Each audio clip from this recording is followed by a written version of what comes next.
Hello and welcome to Spectrum TV News at 12. I am Raymond Ater. We're coming to you live from Uyo, the Akwa Ibom State's capital. Let's take a look at the day's headlines. FEC approves 49 billion naira revised sum for Enugu-Anambra Link Road. Governor Emmanuel commissions newly constructed 3.32 kilometers Ring Road 2 and POW beheading. The full details of these stories and more in a moment.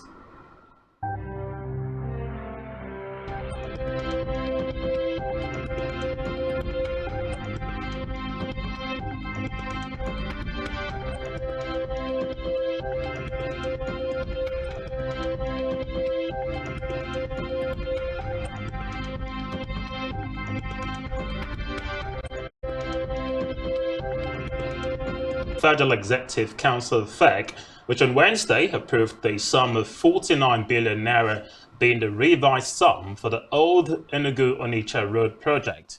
Minister of Works and Housing Babatunde Fashola briefed State House correspondents after the FEC meeting presided over by Vice President Yemi Osibanjo today at the Presidential Villa, Abuja. Fashola said his ministry sought and obtained 2 approvals in the week, approved 6.28 billion naira for surface maintenance of the 3rd Mainland Bridge in Lagos State. Minister of Works and Housing Babatunde Fashola, who briefed State House correspondents after this week's Federal Executive Council meeting at the Presidential Villa, said the 24-month repair will cover 11 kilometers, including interchanges, ramps and critical links.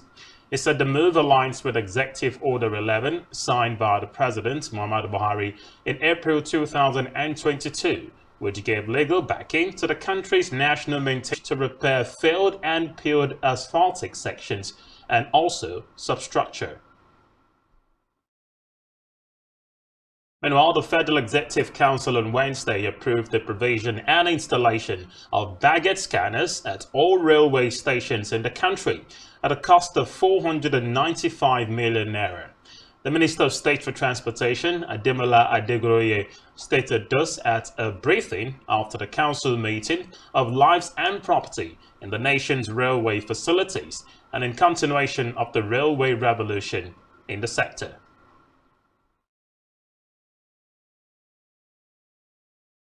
Elsewhere, the federal government during the week expressed its readiness to partner with relevant stakeholders to decongest correctional facilities in Nigeria. Minister of Interior Ralph Oregbeshola made the disclosure during a roundtable conversation with Prisoner Rehabilitation and Welfare Action, as well as representatives of donors in Abuja. But this was contained in the centers in the country are highly congested, with inmates awaiting trials, those on death rows, those unable to pay debt and fines, and some on minor offenses. According to the minister, the number of people in jail houses as first offenders is less than 20%. In the meantime, the federal government says it is working to remove multiple taxation on roads to promote free movement of goods within the country. Minister of Transport Mahazu Sambo made this known at the 10th National Delegates Conference on the Road Transport Employers Association of Nigeria in Abuja. According to him, the multiple taxation on roads was against ECOWAS rules and regulations. He added that road transport accounts for 90% of the movement of goods, services and persons, and it's tied to the economic recovery and growth plan of the present administration. Meanwhile, the federal government within the week warned Nigerians against fake industrial trust fund ITF recruitment advertisements trending on social media platforms. The Director of Public Affairs Department, ITF, Sulayo Chagu, disclosed this in a statement. According to the statement, Chagu dismissed claims of the ongoing recruitment in ITF. She said the viral advertisement on social media platforms is an attempt to defraud some unsuspecting Nigerians. Now facing global Muslims. According to a statement from the presidency, President Buhari commended the Saudi Arabian government for deploying latest technological tools in presenting the core of Islam, its lofty purposes, and qualitative teachings. Speaking after an extensive tour of the International Fair and Museum of the Prophet's Biography and Islamic Civilization in the city as part of his engagement in the Holy City, President Buhari said the Muslim community needs a system that is futuristic, bringing knowledge and education in a new system that will make for a good understanding of the very features of the religion. In a separate development, the National Assembly within the week passed the Investment and Security Bill, which includes provisions for possible jail sentences for those who promote Ponzi schemes in Nigeria. Recall that the Investment and Security Service Bill 2023 scaled through the first hurdle, or the final hurdle rather, of the National Assembly when the Senate passed it on March 29. The bill had also been passed by the House of Representatives in December last year, but was only awaiting presidential assent to become a law. At the plenary, the Senate President Ahmad Lawan stated that the bill is expected to promote and protect investors and adequately regulate the market, reduce systemic risks, as well as provide for more stringent punishment for operators of Ponzi schemes. Lawan added that the passed bill prohibits Ponzi and pyramid schemes, as well as other illegal investment schemes, and also prescribes a jail term of not less than 10 years for promoters of such schemes. And while a member-elect of the House of Representatives, Miriam Anua, on Tuesday joined the race for the office of Speaker in the coming 10th National Assembly, the current member of the House officially declared her speakership ambition at a press conference in Abuja on Tuesday. Anua was the first female to openly declare a bid for the office. The lawmaker, who has been re-elected for a second term in the House, is the second member from the Southeast geopolitical zone to have joined the race after Benjamin Kalu from Abia State, who was the chairman of the House Committee on Media and Public Affairs. Let's go to Kogi. The PDP, in a statement signed by the State Secretary of the party, Farouk Yahaya, noted that at no time did it contemplate the suspension of the governorship aspirants. Yahaya, in the statement, warned trouble and mischief makers who were bent on causing a crisis in the PDP to desist from doing so, pointing out that the party remains focused going into the primary election. He urged members of the party and the general public to discountenance the misleading information. Senator Samuel Anyanwu has emerged the PDP governorship candidates for the November 11 Imo State governorship election. This followed the PDP's primary held today at the party's primary in its state secretariat along the Okigwe Road in Owerri, the Imo State capital. Anyanwu is expected to challenge the re-election of Governor Hope Uzodinma of the All Progressives Congress APC. Recall that off-cycle governorship elections are expected to hold in Bayelsa, Kogi, and Imo State on November 11, 2000. Says it has received 152 returnees from Libya and another 104 stranded Nigerians from N'Djamena in Chad at the Murtala Mohammed International Airport, Lagos, and the Malam Aminu Kano International Airport, Kano, respectively. Lagos coordinator Nema Ibrahim Farinloye, in a statement, said the 152 Libyan returnees included 25 children and 127 adults. Meanwhile, the Kano Territorial Office of the agency coordinator Nuruddin Abdullahi, represented by Suleiman Said Abubakar, who is the head of human resources, 18 females and 52 children. According to him, the government will train the returnees under the skill acquisition programs to enable them to learn trades and become self-reliant to fast-track their integration into society. While urging the returnees to be law-abiding, Abdullahi advised Nigerians to shun illegal migration and avoid endangering their lives by traveling to seek greener pastures elsewhere.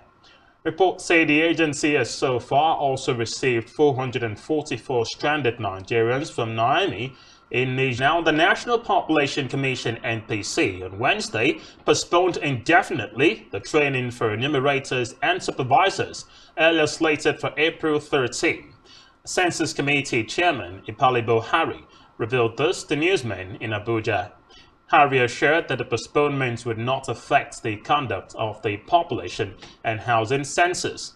He said the Commission is ready to conduct a credible census, noting that they had already concluded the training of quality data managers and others.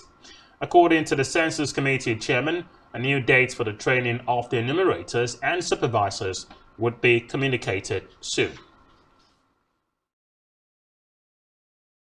Away from that, Benue State Governor Samuel Atom within the week suspended the operations of livestock guards, and the state paramilitary agency saddled with the enforcement of the state open council meeting after over 130 persons were reportedly killed across the state within 1 week. According to him, the suspension was to show a good faith to all those who claim to have come into the state without knowing that there is open grazing prohibition and ranches establishment law of 2017 that is solely anti-grazing. He added that security agencies in the state have confirmed the receipt of President Buhari's directives of the attack. On security matters now, troops of the air components of Operation Wild Punch of the Nigerian Air Force have killed several bandits in an airstrike in the Birnin Gwari local government area of Kaduna State. The bandits were said to be attacking Sabanlayi village in Birnin Gwari on Tuesday when they were engaged and neutralized by the troops who rushed to the area following a distress call. According to the Kaduna State Commissioner for Internal Security and Home Affairs, Samuel Rawan, the bandits were shooting, rustling cattle, looting properties, and committing other heinous crimes, a situation which had residents scampering for safety. According to reports, immediately the air component of Operation Wild Punch was contacted for action. It was learned the unit responded promptly to the location. The aircraft, during which they were engaged and neutralized in several passes by the troops.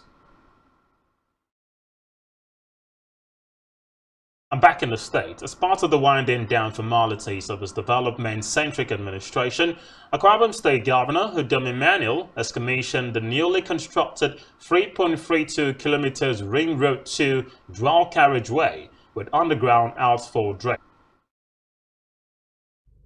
Akwa Ibom State Governor Udom Emmanuel has named the dualized 3.32 kilometers Ring Road 2, a back road, a car road by Dodoma roundabout, after one of the founding fathers of the state and a former paramount ruler of the Roganam local government area, late Chief Samson Odoidion.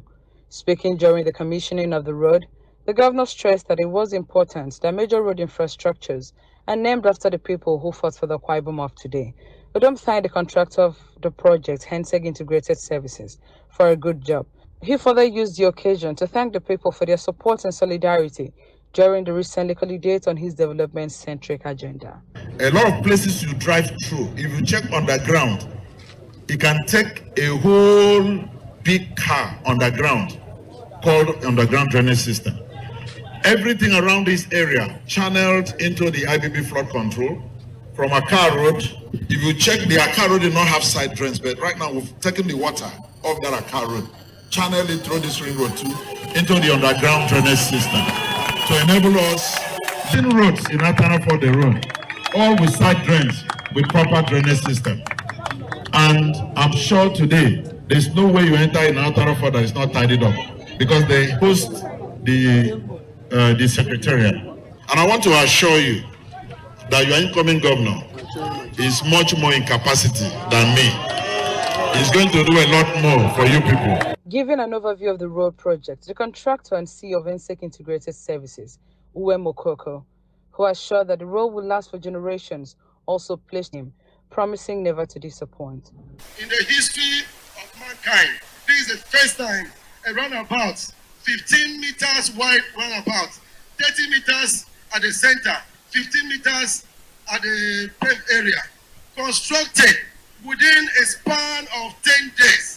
It is only His Excellency, the Udom Emmanuel, that can do this. I want to thank you and congratulate you for giving Henseg the opportunity to actualize this your vision on Ring Road 3. Earlier in his vote of thanks, the governor-elect of the state, Pastor Minor, had appreciated Governor Emmanuel for the infrastructural renaissance in the state.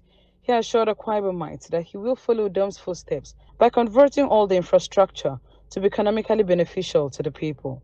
He stressed that Udom will continue to be the leader that he will look up to for directions and tutelage. I'd like to assure Akwa Ibomites that we'll follow your footsteps.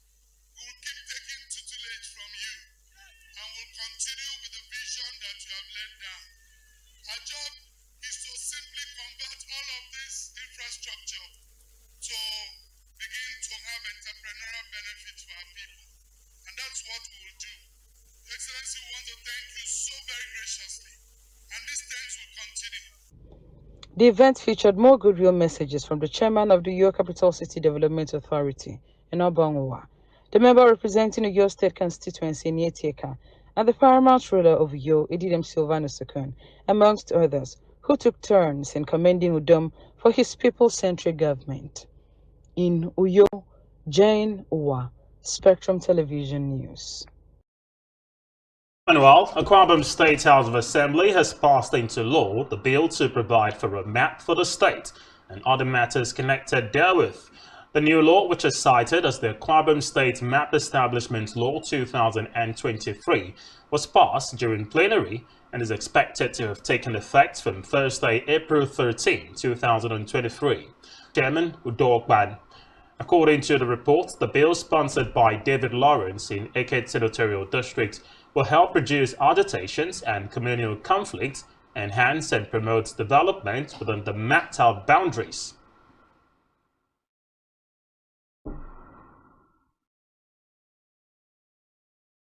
You're watching the news this week on Spectrum TV. Still to come in the news.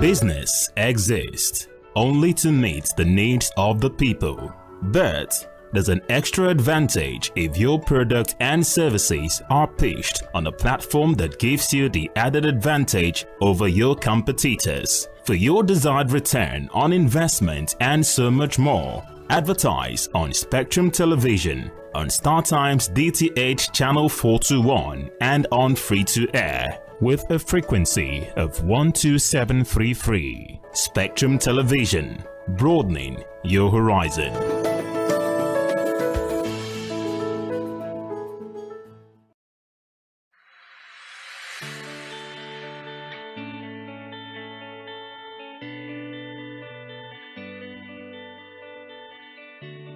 Every day, we bring you up-to-date information on topical issues affecting the common Nigeria.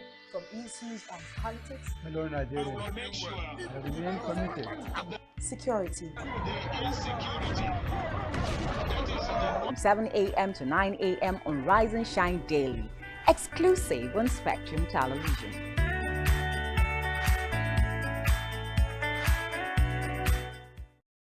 Nigerian police, which is the only one allowed by Muslims, our governors have to share police powers with the president as stipulated by the constitution. We do not have a federal government police force. We have the Nigerian police force, which shall be administered, organized, and supervised by the Nigerian police force. No, my lord, I want to say something. I want to say something here.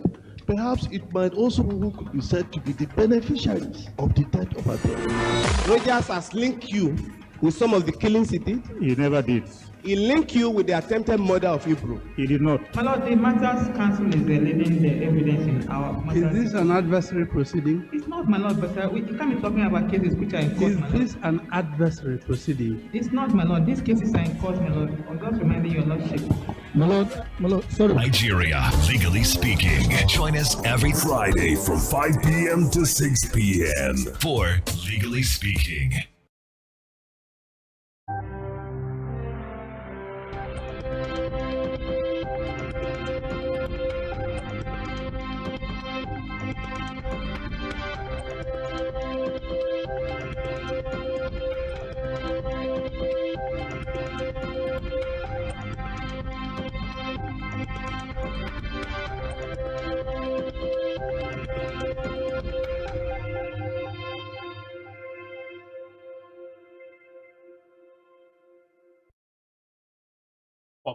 And many thanks indeed for staying with us.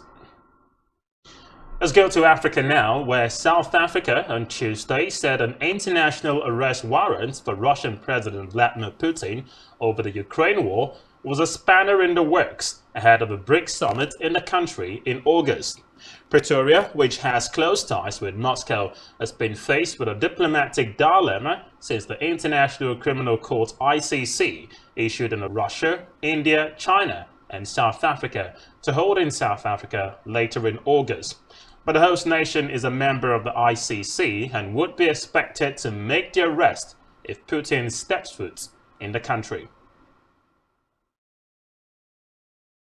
Still in Africa, a Ugandan cabinet minister charged over a scandal involving the theft of thousands of metal roofing sheets was denied were not sufficient. Katutu was remanded in custody last Thursday after pleading not guilty to corruption charges over 14,500 corrugated iron sheets intended for vulnerable communities in the northeastern Karamoja region that went missing. The 60-year-old politician is the minister for the region that for decades has faced persistent drought and flooding when it rains, leaving many in the semi-arid area dependent on aid. According to reports, at least 10 other senior government figures are alleged to have received some of the stolen metal sheets. Asian police used tear gas to disperse about 100 African asylum seekers and migrants who had been camping outside the headquarters of the UN Refugee Agency in the capital Tunis for some 25 days. The group in an open letter said they had taken refuge near the building after being chased out of several Tunisian cities following a February speech by President Kais Saied slamming illegal immigration. Recall that on April 3rd, the agency in Tunisia announced the operation of the registration and identity system. Elsewhere, 10 people trying to reach Europe have drowned off the coast of Tunisia after their boat was wrecked at sea. Coast Guard says 72 of those on board, all of whom were from sub-Saharan Africa, were rescued near the port city of Sfax. Tunisia is taken over from Libya as the main departure point for people fleeing poverty and conflict in Africa and the Middle East. The Tunisian National Guard says 14,000 migrants have been rescued in the first 3 months of this year, 5 times more than it did in the same period last year. Syria within the week resolved plans to reopen its diplomatic mission in Tunisia after more than a decade. The decision follows an announcement by Tunisia's President Kais Saied that his country would reopen its embassy in Damascus. Syria's relations with Arab states have recently improved. President Bashar al-Assad has visited both the United Arab Emirates and Oman and has held talks with Saudi Arabia. Reports say later this week, 9 Arab countries are due to meet in Riyadh to discuss moves to end Damascus' isolation since the start of Syria's long civil war.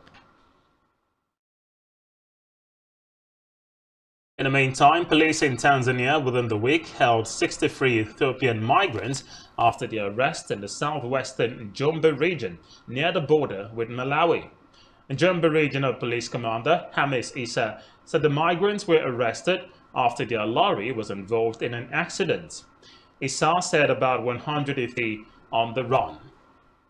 Ethiopian migrants seeking better living conditions in South Africa often transit through Kenya, Tanzania and Mozambique to reach their destination. Now, businesses have been reopening in towns and cities across Ethiopia's Amhara region following 6 days of violent protest over plans to reorganize the armed forces. At least 5 people have died in the demonstrations. People took to the streets after Prime Minister Abiy Ahmed said he intended to integrate the country's regional forces into one national army in order to improve security and unity. Meanwhile, some in Amhara fear that without its own special forces, the region would be more vulnerable to attacks. According to reports, the troops from Amhara fought alongside the Ethiopian army in the recent war in the northern Tigray region.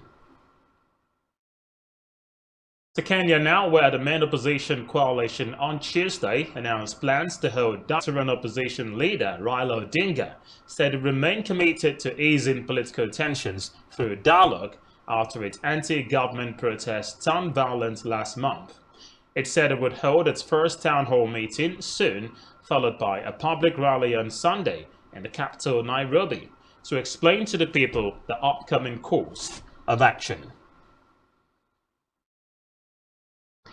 Elsewhere, there are reports from the east of the Democratic Republic of Congo of infighting involving M23 rebels near the city of Goma.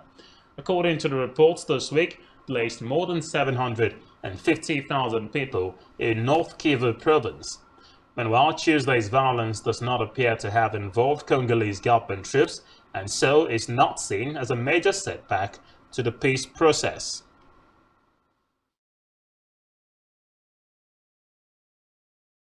On our foreign scene, Ukrainian President Volodymyr Zelensky within the week denounced Russian beast after a video surfaced on social media purporting to show the decapitation of a Ukrainian prisoner of war. The grisly footage, which prompted outrage and condemnation from UN and EU officials, when mission in Ukraine has said it is appalled by gruesome videos, including footage showing an alleged decapitation of a Ukrainian prisoner of war. Still on the foreign scene, the United States Secretary of Homeland Security, Alejandro Mayorkas, on Wednesday urged migrants heading to the dangerous Darien Gap jungle between Colombia and Panama since the start of the year. According to figures by the Panamanian Migration Services, over 100,000 people have taken the perilous route since January 1, 6 times the number from the same period last year. Reports say at least 52 migrants died in the Darien Gap in 2022.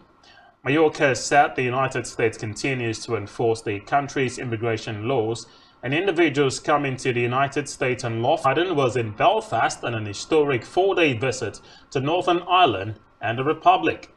Biden within the week discussed the signing of the landmark Good Friday Agreement 25 years ago this week. In his speech, Biden tells the audience that there were no guarantees that they would be able to deliver the progress that was seen on Wednesday. He added that it will take people coming together across all Northern Ireland to make it work. The US president now moves to talk about how peace in Northern Ireland shifted the political gravity in the world, saying that in 1998, the Troubles was the longest-running conflict in Europe since the end of World War II. But he said they kept going because those involved believed peace was possible and will bring Americans together. He said preserving the Good Friday Agreement and peace in Northern Ireland is a priority. On the foreign scene, Chinese President Xi Jinping within the week called on the country's armed forces to strengthen military training oriented towards actual combat. Xi made the comments after a naval inspection amid heightened tensions in the region after a show of force by Beijing, which sees self-ruled Taiwan as its territory. Recall that China has concluded 3 days of military drills launched in response to Taiwan's President Tsai Ing-wen to the United States, where she met a bipartisan group of lawmakers. Beijing is also enraged by a plan for US forces to use a growing number of bases in the Philippines, including one near Taiwan. In 2023 to 3.0% in 2024. But this is as it retained Nigeria's 3.2% economic growth projection for 2023 in its recent World Economic Outlook update. In its World Economic Outlook, the IMF improved the country's 2024 economic growth projection to 3.0% from the 2.9% it stated in its January update. According to the IMF, the economic prospect of emerging markets % in 2023 and rise to 4.2% in 2024. But the IMF noted that the other major forces that shaped the world economy in 2022 are likely to influence 2023, with debt levels remaining high and limiting the ability of fiscal policymakers to respond to new challenges. In a related development, the International Monetary Fund (IMF) has listed measures Nigeria and other oil-producing economies. The IMF said that countries that produce fossil fuels need a structural adjustment in order to manage the impact of declines in fossil fuel production, noting that countries at risk of declining fossil fuel output also need to improve public finances, institutions' quality, among others. The Monetary Fund added that such countries need to take actions such as ameliorating the business environment in research and development, as well as improve the human capital stock of the labor force by investing in education. And while oil marketers have warned that Nigerians should prepare for a possible rise in petrol prices as a result of additional 4 million barrels per day crude oil production, with cuts by the Organization of Petroleum Exporting Countries (OPEC) and its allies. According to the National Controller Operations of the Independent Petroleum Marketers Association of Nigeria (IPMAN), Michael Satuyi, although such cuts would result in more revenue for Nigeria, higher crude oil prices would also mean an increase in pump prices of petrol. Meanwhile, the chairman of IPMAN Satellite Depot, Akin Akinade, noted that petrol prices would continue to rise as long as the country keeps importing, adding that Nigeria has not been able to meet its OPEC production quota of 1.8 million barrels per day due to low production. Still in business, the National Bureau of Statistics on Tuesday revealed that the price of premium motor spirits, otherwise known as petrol, has risen by 81% in the past 3 years, from 145 naira per litre to 263 naira per litre. The NBS report stated that the average retail price paid by consumers for premium motor spirits in February 2023 was 263.76 naira, indicating a 54.76% increase when compared to the value recorded in February 2022. Still to come in the news. Lionel Messi to partner Cristiano Ronaldo in Al Nassr's attack. Stay with us.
Welcome back, and many thanks for staying with us.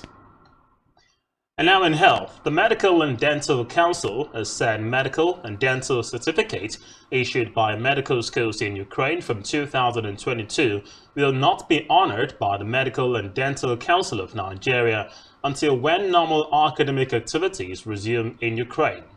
The Medical Council made this known on its social media platforms. Recall that the Council had in 2022 warned that it would not recognize certificates issued by Ukrainian medical schools until normal academic activities resume. The Council also reiterated that online medical degrees were equal to accredited medical or dental schools in other countries for the completion of their programs.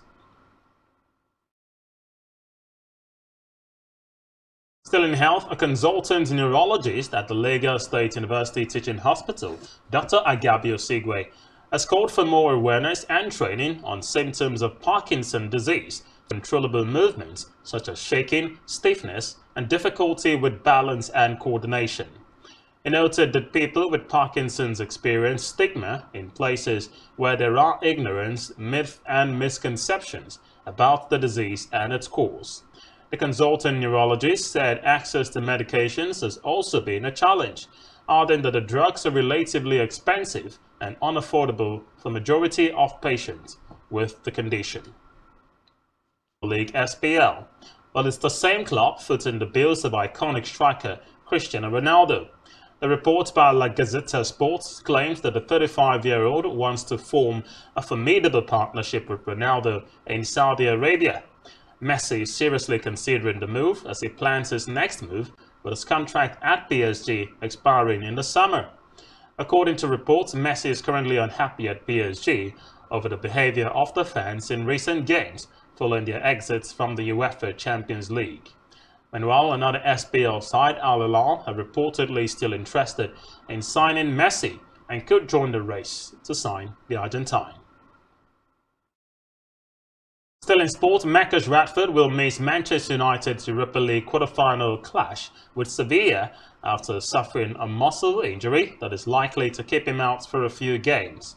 Recall that the 25-year-old, who has scored 28 goals from Erik ten Hag's side this season, limped out of the 2-0 Premier League win over Everton on Saturday. The forward was withdrawn in the 80th minute of the 2-0 league win over Everton at Old Trafford and immediately headed to the dressing room for treatment.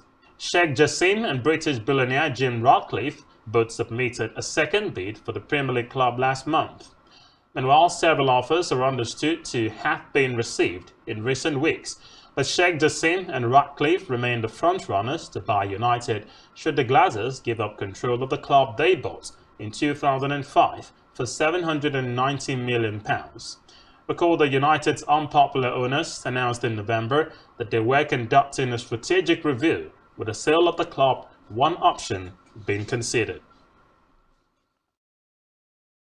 And now in entertainment, Davido within the week released the first music video of his fourth Timeless album, which is unavailable, featuring South African star Musa Keys. The music video sees the announcement of Davido's return after a prolonged moment away from the limelight of the trending unavailable music. Recall that since the album's release, Davido has dominated streaming platforms and broken multiple first-week records. Meanwhile, veteran Nigerian producer and music executive Michael Ajere, popularly known as Don Jazzy, has debunked claims that he buys fake streams to boost his signee songs on digital streaming platforms using Streaming Farm. Recall that Don Jazzy and other record label owners recently declared that there was no such thing as Streaming Farm. He urged up-and-coming artists not to be deceived by the speculations of an existing streaming farm that can boost stream numbers, admonishing them to work harder in achieving their goals. Lastly, former Big Brother Nigeria reality show star Saga Adolu within the week broke his silence on the viral proposal video of him and his colleague Nini Singh. Recall that the romantic-themed photos and videos of the duo recently went viral, sparking engagement rumors. Saga has now dismissed the rumors in a recent radio interview, saying the proposal video was a skit. According to him, he was shocked when he found out that the video had been leaked. Meanwhile, his disclaimer dashed the hopes of fans who were anticipating seeing them join the exclusive list of Big Brother Naija alumni who have become couples. Nini was Saga's love interest when they both featured on the Big Brother Naija reality show Season 6 back in 2021.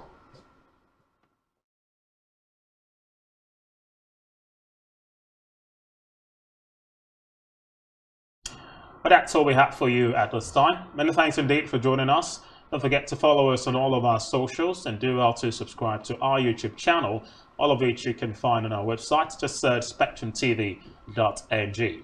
And you've been watching the news this week. Many thanks for joining us. Enjoy the rest of your weekend. I'm Raymond Ita. Good afternoon.